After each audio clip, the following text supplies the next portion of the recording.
Hello friends, today I am going to discuss one of the easy to use model like a random forest models and which are using in machine learning. So random forest and XGBoost models which uh, both are the most used in machine learning algorithms model applications. So a large number of variants on the random forest and XGBoost exist on the market. So if you understand the two basics, so it will be relatively easy to adopt to any variant. Intuitive idea behind random forest is strongly based on the decision tree models, but adds more complexity to it. So random forest consists a large number of decision tree, each of them with slight variant. So random forest is the much more performant than decision tree. So random forest can combine the hundreds or even thousands of decision tree models. They will be fitted on a slightly different data as to not be a totally equal. So it is a large number of decision tree making predictions that should be close to each other, it not exactly the same. Where one machine learning model can sometimes be wrong, the average predictions of the large numbers of machine learning models is less likely to be wrong. And this idea is likely to be wrong means, and this idea is the foundations of ensemble learning. So random forest ensemble ensemble learning is applied to repetitions of many decision tree. It can be applied for any combinations of the large number of machine learning models. And the reason to use decision tree is that it has been proven a performance and easy to configure model. So let's first try to understand random forest concepts. It depends on the there is the first concept like a random forest concept number one is ensemble learning. So ensemble learning work exactly. So how does ensemble learning work exactly? So we try to understand that having a 1000 times of exact same decision tree does not have does not have any added value to just using the one time this decision tree. So in the ensemble model, each of individual models has to be slightly different from another. There are the two famous methods for creating ensembles. One is the bagging and another is boosting. So random forest use a bagging to use ensemble of a decision tree in the and so let's first bagging is the sort for bootstrap aggregations, and the idea exists in the two parts, one is the bootstrap and another is the aggregations. So first the bagging concept like a bootstraps is the one of the essential parts of the algorithm that makes sure that each of the individual learners fits a slightly different decision tree. So bootstrapping means the each individual learners the data sets is created by resampling process. Resampling means creating a new data sets based on the original data sets. So the new data sets will be created by randomly selecting a data points from the original data sets. So it's the important things to realize here is that the resamples is done with replacement. Resampling with the replacement puts every sample data points back into the mother population, and this makes it possible for a single data points in the original data sets to be selected multiple times in the bootstrapping data sets.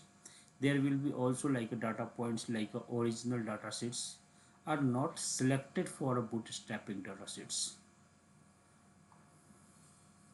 So similarly, let's see here the original data sets means like suppose eight data points and each points is different. But bootstrapping data sets means it still the eight data points, but some points present multiple times, some points not present. Another concept like a bagging concept is the aggregations. So aggregations part describe the fact of using multiple learners. In the random forest, the bootstrap is executed many times. The exact number is defined by hyperparameters called n estimators. Each n estimators decision tree is a built user bootstrap datasets, and this will generate a large number of decision tree that are all slightly different due to differences in the datasets. In the end, you can use the each of the decision tree to make a prediction. However, you would end up with many slightly different predictions. So the solutions to this problem is the aggregation part to combine all the individual decision tree predictions into one random forest predictions, and we simply take the average of all the individual predictions. So the idea behind this is that aggregations of the many weak learners will result in errors, the average, and each other out. So make a random forest is a very performance machine, uh, performant machine learning. Next, the random forest concept number two is the variable subsets. So besides the bootstrapping approach, the random forest has the second process in a place to make sure that individual learners are not the same. So this process does not apply to the data points that are or are not used, but rather applies to the variables that are or not used. So decision tree checks each of the variables to find the best split to add to the tree. So it when using a subset of each variable, you only let the tree check out the splits in the randomly selected random of variables. The exact quantity is defined by hyperparameter called mtri in the most mathematical descriptions and called maximum max features in the science kit learn. We can sometimes like cause the selections of these sub optimal splits. It does help to make an individual decision tree different from the each other, and the value is the generally 80%, but it can the higher lower together. So n estimators and max features both are the main hyperparameters of the random forest. So let's first I am going to describe here. I need to the input pandas. I am taking a data sunspots.zip, and this data I am collecting a data just from Kaggle. You can also like collect here. So I have collected the data, and after that, so we can see my data.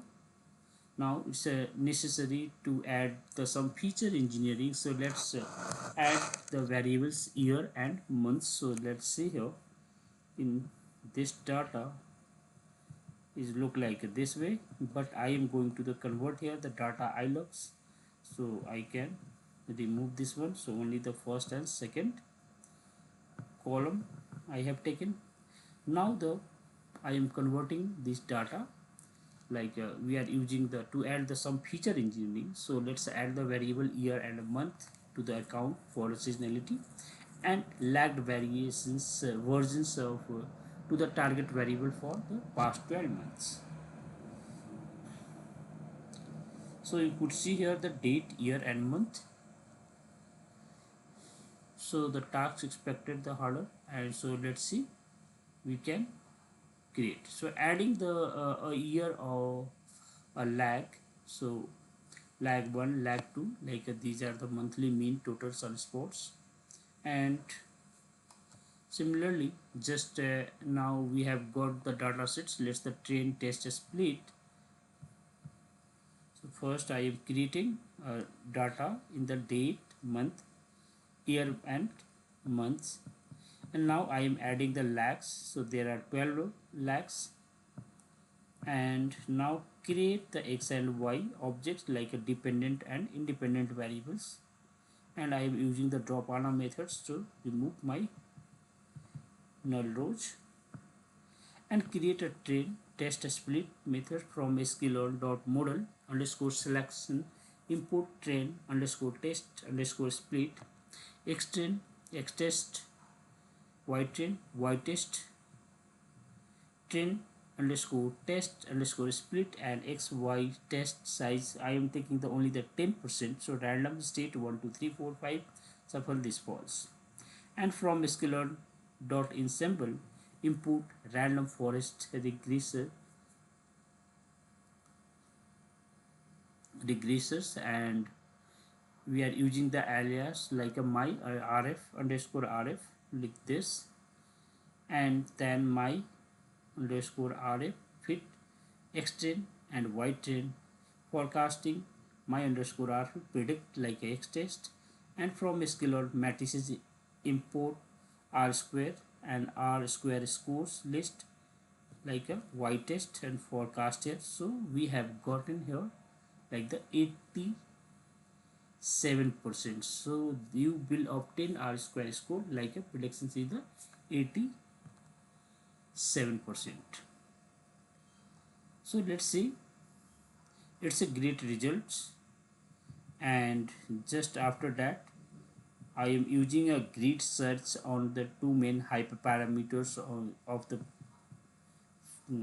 random forest. From sklearn model selections import the grid search cv, and so it's a great result. So but as always, let's see if that can be optimized using a grid search hyperparameter tuning. So finding the random forest regresses with the hyperparameter tuning. So from so now I am using the max features, and another is the n estimators. Max feature means 0.65, 70, 75, 80, 85, 90 and 95. Similarly, the estimators I am taking 10, 50, 100, 250, 8, 750, 1000, and scoring like a r square.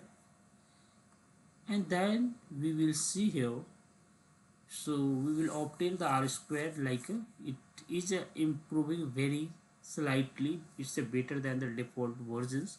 So the optimal hyperparameters that have been identified and the maximum features like this. So it will be useful now to have look like a performance plot, and we can see in the latter like this. So let's apply these codes, and let's see here, it's a better than previous, and then we can plot your performance. And now we are obtaining the plot, the forecast on the test data. So it's a good to understand, and this is the predictive plot of this sun plot per month. And now we can try again and again. After that we will try the random search cv using like a distributions. So it's a deeper into the random search cv, so that you discover the you try to understand the more complicated models becomes the heavier the grid search becomes. So alternative becomes the more and more interesting. So distributions for the max features, the value of the max features you previously tested the model between 65 to 95% with the steps 0.05 most is distributed for the normal distributions. So let's see the how we could use the normal distributions for this. And second, just normal distributions with the mean is 0.8 and standard deviation is 0.05. It covers the range 0.065 0.65 to 1 quite well. So x-axis in the graph we will see. So another is the distributions for the NST meters. Let's try the something the different. So let's say that we want to test the value between 50 to thousands, but we don't really have a good idea of what the actual value in estimators should be. This means uniform distributions may be appropriate in the uniform distributions, and you specify a minimum and maximum all values in between equally probable to be selected, and then we can use the algorithms and then we will see. So it's a best way we can apply a random forest, and we can easily see here features and importance of each case. So what is the conclusion? So the random forest added the bagging to the decision tree models. Bagging is an ensemble method. It fit the same models many times and takes their average as predictions. Random forest has two main hyperparameters: the number of trees to use in the forest, the number of randomly selected variables to use each decision tree aspect. Random search is a faster way to tune hyperparameters and often give results that are not much worse than grid search. You can give probability distributions for each hyperparameter to turn, and a random search will do a certain number of draws in those distributions. Variable importance is a way to interpret the results of random forest model. It can also hint at how to improve the model further. So this is a way, and I hope it will be understood, and we will discuss next time XG boost gradient boostings with the XG boost and light G.